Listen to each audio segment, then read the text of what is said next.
One of my favorite projects each year is to plant my old wheelbarrow. Yes, there's a wheelbarrow underneath here. And I like to make a statement. If you're short on amazement in your garden right now, pay attention. Amazing plants can be elusive. You may have to grow them from seed or order them online. This lion's ear was ordered and came in on May 1st. Leonotus leonidas is a stunning South African shrub that begs to be touched. The flowers feel as if they're made of felt. This is prime dahlia season. There are so many. 2019 was the year of the dahlia, and Rob took that to heart. He ordered almost 25 different varieties, but this is my favorite. It's called Purple Tihajo. It's notable for its huge purple flowers on a compact 3-foot plant. And of course, after frost, we'll dig up the tuber and store it in the basement for winter.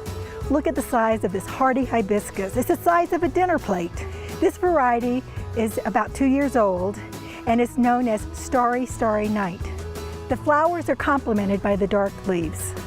Hardy hibiscus are easy to grow in sunny, moist soil. They actually do well in clay soil. Their big show is in late summer and early fall.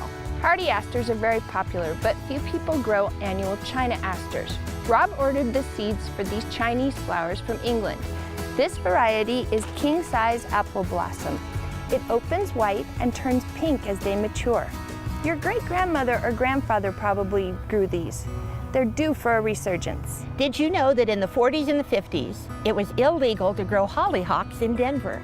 It was believed that they attract rats, not true. It was believed that the rats brought polio, also not true. Nonetheless, hollyhocks took a giant nosedive in popularity. This should help them to recover. These are Queenie lilac hollyhocks. They grow just a few feet tall and come in beautiful single or double flowers. The way to find these plants and seeds is to do an online search.